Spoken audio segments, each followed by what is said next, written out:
안녕하세요. 책골라주의 조쌤입니다. 여러분 혹시 직장을 다니시면서 퇴사를 고민해 본 적이 있으신가요? 오늘 소개해드릴 책에 의하면 직장인 91%가 퇴사의 충동을 느낀다는 조사 결과가 있다고 합니다. 이 책은 저와 같은 91%의 직장인들을 위한 책입니다.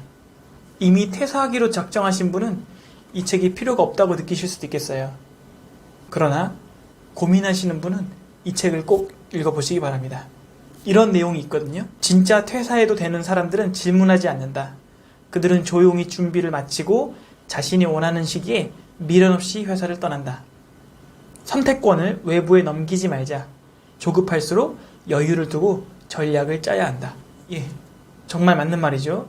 오늘 소개해드릴 책은 무작정 퇴사하지 않겠습니다. 입니다. 작가 소개를 간단히 해볼까요? 김경진 작가님은 직업 상담사이시자 프리랜서 헤드헌터이십니다. 젠틀레인이라는 유튜브로도 활동을 하시고요. 무퇴사라고 하는 카페도 운영하시면서 최선의 일 찾기의 동반자로서 삶을 살고 계십니다. 이 책이 좋았던 이유는 단순히 너의 꿈을 위해서 빨리 퇴사해라, 빨리 창업해라 라는 식의 메시지를 주는 책들과는 달랐기 때문입니다. 저자는 충동적인 퇴직을 경계합니다. 퇴직 결정에 대한 신중한 태도와 또한 현실적인 대안들을 검토할 것을 강조합니다. 제가 저자님께 이메일을 보냈었거든요. 저자께서도 이 책은 퇴사 지침서라기보다 퇴사를 고민하는 분들을 위한 조언서라고 말씀하셨습니다. 어쩌면 뭔가 좀 자극적인 메시지를 기대하신 분은 약간 실망하실 수도 있겠지만 이 책은 차분하고 냉정한 그런 조언들로 가득 차 있습니다. 그렇지만 문체는 아주 따뜻합니다. 작가님의 배려가 느껴지십니다. 왜냐하면 작가님 자신이 그런 방황을 오래 해보셨기 때문에 많은 사람들을 이해할 수 있다고 그렇게 말씀하셨거든요. 이 책의 구성을 간단하게 살펴보면 총 4개의 파트인데요. 저는 이거를 시간 순으로 퇴사를 준비하는 4단계로 보아도 좋을 것 같다고 생각합니다. 각각의 소제목을 제가 나름대로 2글자로 요약을 해보았습니다. 1단계, 이 길이 내 길이 아닌 것일까? 2단계, 회사 인간으로서의 나를 돌아보다. 3단계, 조금만 더 버텨볼까? 4단계, 회사 안에서 앞날을 준비하다. 저는 이것을 의문, 반성, 재고, 준비라는 이 4단계, 즉 퇴사를 준비하는 올바른 순서로 생각을 했습니다. 사실 이 책에서 언급이 되지만 퇴사의 주된 이유는 인간관계라고 하거든요. 그렇다면 우리가 상사든 동료든 고객이든 너무 화가 나서 또는 자존심이 너무 상해서 회사를 때려치고 싶을 때가 있거든요. 우리가 너무 충동적이고 또 감정적으로 퇴사를 결정하기 전에 이 책을 읽으면 좋습니다. 왜냐하면 이 책은 냉정하게 나의 상태와 이 퇴사의 준비 과정을 돌아볼 수 있도록 도와주기 때문이죠.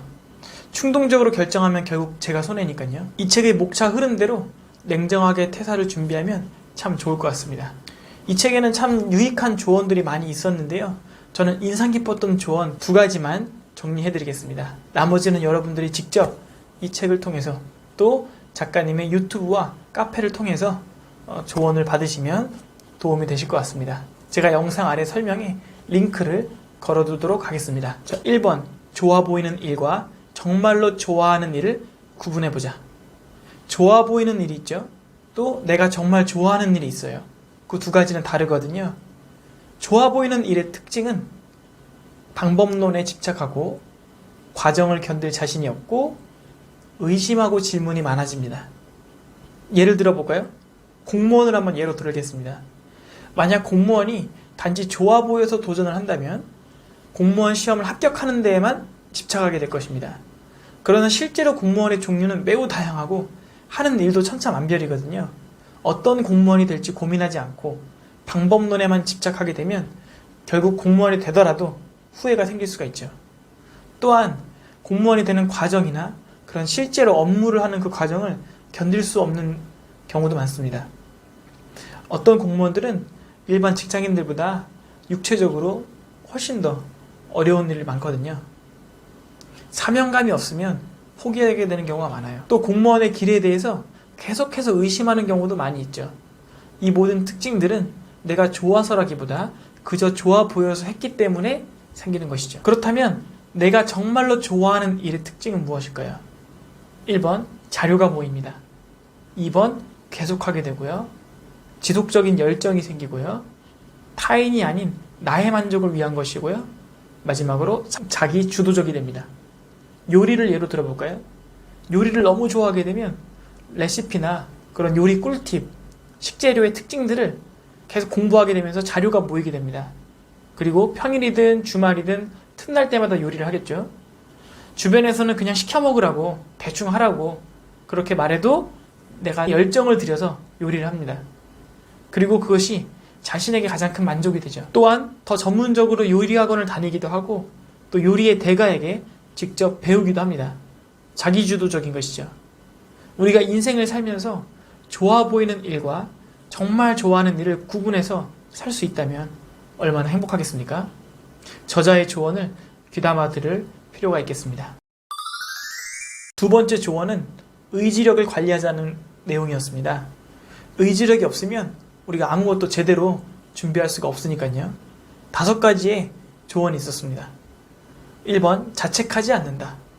목표를 달성하기 위해서는 자책하면서 의지력에만 의존하기보다는 환경과 시스템을 함께 조성하는 것이 좋겠습니다. 2번, 내와 싸우지 말고 화해를 시도한다.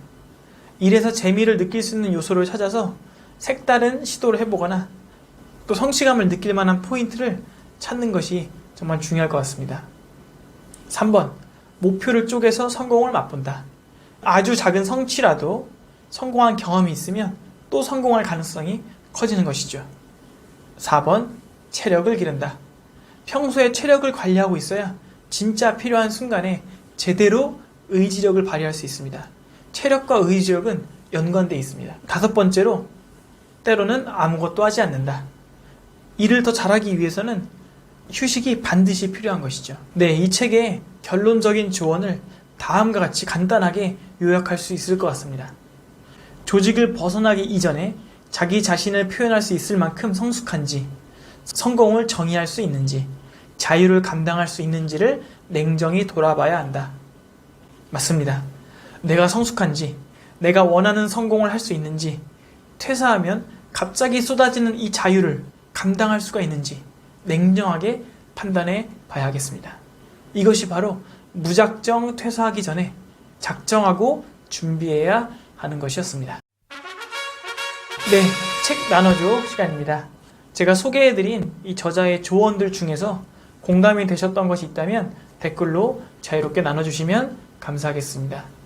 또 저자의 유튜브나 또 저자의 블로그에도 방문 부탁드리겠습니다. 다음 시간에는 창의력 또는 크리에이터에 관한 좋은 책을 한번 나눠보도록 하겠습니다. 또 기대해 주시기 바랍니다. 감사합니다.